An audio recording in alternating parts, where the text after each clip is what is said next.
Hello મિત્રો, શેરબજારની વાતોમાં મિત્રો માર્કેટમાં કરેક્શન જોવા મળી રહ્યું છે। 22,000ની સપાટી તોડી અને નિફ્ટી અંદર આવી ગયો છે। કાલે એક જ દિવસમાં 1.11% એટલે કે 247 પોઈન્ટ ઘટીને નિફ્ટી 21,991 પર બંધ થયો। 22,000ની સપાટી 83 સપાટી તોડી છે। આ કરેક્શન હેલ્ધી કરેક્શન છે અને શેર બજારમાં ઘટાડો જોવા મળી રહ્યો છે, પરંતુ માર્કેટમાં આવી ગિરાવટ સામાન્ય છે અને ઘટાડો ના આવે તો એ શેર બજાર ના કહેવાય। મિત્રો, કોઈ પણ વસ્તુ સતત વધતી એ ખતરાની ઘંટી છે। ઘટાડા સાથે વધતું હોય એ જ સારું, વધે ઘટે એમ કરતાં એનો ટ્રેન્ડ સતત ઉપર રહેલો છે। લોંગ ટાઈમ ચાર્જ આવો ઘટાડો સામાન્ય છે। લોંગ ટાઈમમાં માર્કેટ ઉપર જતું જોવા મળે છે। આ વિડીયામાં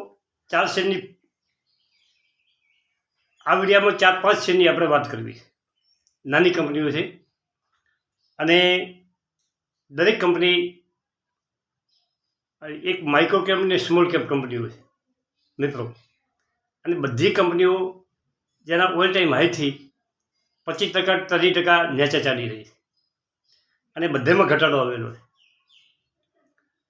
આ તંદુરસ્ત ઘટાડો છે, કોઈ કારણથી ઘટાડો આવેલો નથી, તો આવી કંપનીઓ તમે રડારમાં રાખી શકો છો। મિત્રો, આ વિડીયો 4 શેરની ફક્ત માહિતી આપવામાં આવશે, ખરીદવાની કોઈ સલાહ નથી।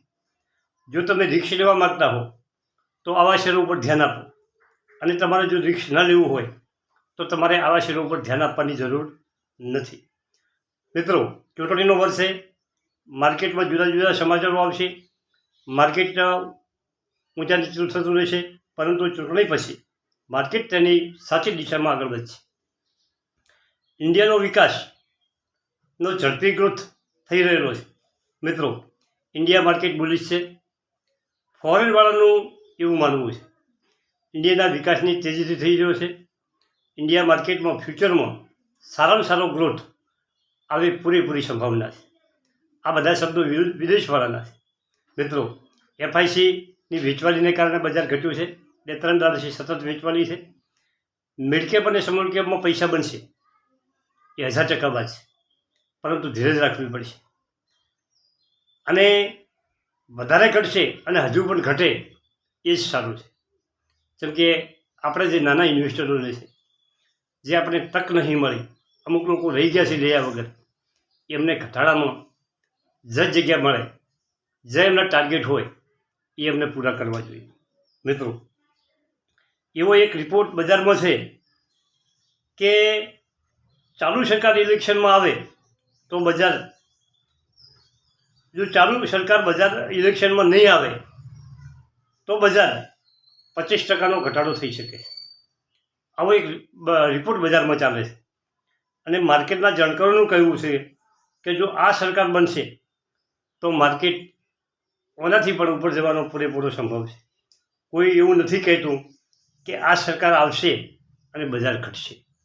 મિત્રો, આ બજારની વાત છે, અને તેનો એ સ્પષ્ટ સંકેત છે કે માર્કેટને આ સરકાર અનુકૂળ છે। મિત્રો, હવે આપણે સ્ટોકની વાત કરીએ। ઉત્કર્ષ સ્મોલ ફાઇનાન્સ બેંક મિત્રો, આ કંપની જેની પાસે હોય એને જોરદાર પૈસા બનાવ્યા છે। અત્યારે આ કંપની કરેક્શનમાં છે, 50 રૂપિયાના લેવલ પર આવી ગયો છે। પ્રોફિટ રેશિયો સારો છે। બેંકનો સ્ટોક બધી બેંકોના સ્ટોકમાં જોરદાર ઘટાડો છે। એની સાથે સાથે આ કંપનીમાં ઘટાડો થયો છે, તેની અસર આ કંપનીમાં થઈ છે। 1 વર્ષ પહેલાં તેનો IPO આવ્યો હતો અને 25 રૂપિયા આસપાસ, અને એને 1 વર્ષમાં પૈસા ડબલ કરી આપ્યા છે। હવે 51 રૂપિયાની 20 પૈસા ઉપર ચાલી રહ્યો છે। કાલે 2.48% ઘટાડા સાથે બંધ રહ્યો। એનો PA એકદમ સસ્તો 11 PA છે, અને માર્કેટ કેપ 5,000 કરોડ આસપાસ છે। ઉપરથી 18% નીચે આવી ગયો છે। આવા સ્ટોકમાં તમારે ધ્યાન રાખવું જોઈએ, અને ઓની તમારા રડારમાં રાખી શકો છો। બીજો સ્ટોક છે ડિફેન્સ સેક્ટરનો શેર છે। આ કંપનીનો વિડીયો આપણે 4-5 વખત બનાવી નાખ્યો। એવન્ટલ લિમિટેડ ₹112.16 ઉપર ટ્રેડ થઈ ગયો છે અને એ life time 20,668% life time return આપ્યું છે અને એક વર્ષમાં 319% કંપનીએ રિટર્ન આપ્યું છે. ડિફેન્સ એરોસ્પેસનો સ્ટોક છે, ડિઝાઇન અને મેન્યુફેક્ચરિંગનું કામ કરે છે, સર્વિસ, સેટેલાઇટ ઇકોસિસ્ટમ, સેટેલાઇટ સિસ્ટમમાં આ કંપની કામ કરે છે. 100% આસપાસ આ સ્ટોકમાં તમે વિચારી શકો છો. ડિફેન્સ સેક્ટરમાં સરકાર તરફથી મોટું ફંડિંગ આવે છે અને વધારે ઘટાડો ન થાય તો આ સેક્ટર ફોકસમાં રહેવાનું છે. મિત્રો, પહેલાં ડિફેન્સ સેક્ટરમાં વધારે પૈસા આવે છે, ડિફેન્સ સેક્ટરમાં વધારે પૈસા આવી રહ્યા છે. પહેલાં ડિફેન્સમાં કોઈને રોકાણ કરવું હોય તો સરકારની મંજૂરી લેવી પડે. જો વધારે ક્વોન્ટિટીમાં રોકાણ કરવાની વાત છે, વિદેશી રોકાણકારોને પણ મંજૂરી લેવી પડે, પણ સરકારે આ જે બેન હતો એ ઉઠાવી લીધું છે અને હવે તમે ડિફેન્સમાં ગમે એટલું રોકાણ કરી શકો છો એવા એક ન્યૂઝ છે. બરાબર. આ અવેન્ટલ લિમિટેડ 112.16 ઉપર ટ્રેડ થઈ ગયો છે અને કંપનીએ ઉપરથી 17% ઘટાડો છે. એનું માર્કેટ કેપ છે 27,288 કરોડ અને પીએસ છે 54.55. એના પછીની કંપની છે મિત્રો એપોલો માઇક્રો સિસ્ટમ, 134 ઉપર ટ્રેડ થઈ ગયો છે. આ કંપની પણ ડિફેન્સ સેક્ટરની કંપની છે. કંપની 161.77નો હાઈ બનાવી અને અત્યારે 134 ઉપર ચાલી રહી છે. 25% કરેક્શન કંપનીમાં હાઈ ઉપરથી નીચે આવ્યું છે. આ સ્ટોક જોરદાર છે. આપણા સ્પેસ ડિફેન્સ સેક્ટરનો આ કંપની કામ કરે છે અને એનું માર્કેટ કેપ છે 3,783 કરોડ. કંપની નાની છે, જોરદાર કંપની છે. પીએ 148.49 છે. પીએ થોડોક ઊંચો છે. કંપનીમાં પીએ હાઈ છે. એક વર્ષમાં 345% રિટર્ન આપ્યું છે અને 5 વર્ષમાં 1220% કંપનીએ રિટર્ન આપ્યું છે. સરસ કંપની છે. હવે બીજી કંપની છે સિરકા પેન્ટ. સિરકા પેન્ટનો વિડીયો આ ત્રીજી વખતનો વિડીયો છે. કંપની 5 વર્ષમાં 600% રિટર્ન આપ્યું છે. સરકારની માર્કેટમાં કોઈ ગેરંટી હોતી નથી અને કોઈ ગેરંટીવાળા શેર ચાલતા નથી અને કોઈ પણ ગેરંટી આપી શકતું નથી. સેબીની કડક સૂચના છે મિત્રો અને સ્ટોકમાં આ સંભવ છે, આ થઈ શકે છે એવી અપેક્ષા છે. આવી વાત દરેક કરતા હોય અને આ સ્ટોકમાં પણ વધી શકે છે. આ સ્ટોક ફંડામેન્ટ સારા મજબૂત છે. પેઇન કલર બનાવતી કંપની છે. આ કંપનીનો ગ્રોથ પણ જોરદાર રહેવાનો છે અને નીચેથી કંપની જોરદાર વધારા સાથે ટ્રેડ કરી રહી છે. આવી કંપનીમાં પણ તમે તમારા રડારમાં રાખી શકો છો. હવે છેલ્લો અને પાંચમો સ્ટોક છે મિત્રો સેંગ સોફ્ટ લિમિટેડ. આ આઈટી સેક્ટરનો શેર છે. કંપનીનું મેનેજમેન્ટ સારું છે, જોરદાર છે. કંપનીએ ગ્રોથ સારો કર્યો છે. જો કોઈ પણ આ કંપનીમાં થોડું ઘણું કરેક્શન આવે અને કોઈ પણ કંપની આ વધતી હોય તો તમારે મોટી તકલીફ. મિત્રો, કંપનીમાં તમારે એક ખ્યાલ રાખવાનો કે કંપની સરળાટ ઉપર જતી હોય તો કંપનીમાં કોઈ તકલીફ છે 100% સૂચવી લેવાની. કો તો ઓપરેટરોમાં દાખલ થઈ ગયા હોય અને એ ઉપરથી એવી પડવાની કે એની કોઈ સીમા નથી. પરંતુ તંદુરસ્ત શેર કહેવત એવું હોય છે કે ઉપર જાય નીચે આવે, ઉપર જાય નીચે આવે, એનો એવો ટ્રેન્ડ રહેવો જોઈએ.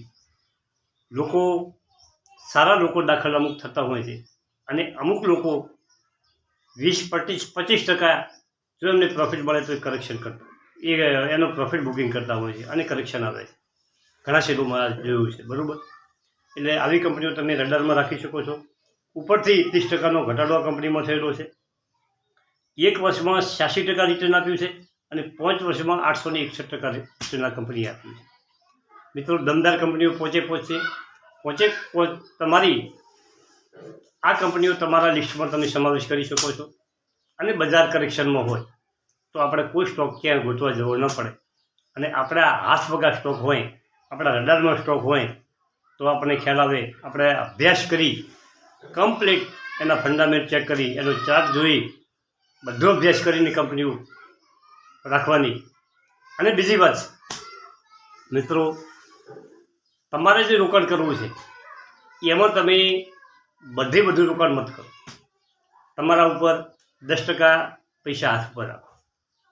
આવા કરેક્શનમાં તમે નીચે ભાવે શેર લઈ શકો. જો તમારા હાથ ઉપરની બધી મૂડી તમે ઉપરના તેજી બજારમાં જો સલવાઈ દીધી તો તમે આવા કરેક્શનનો લાભ લઈ શકશો નહીં.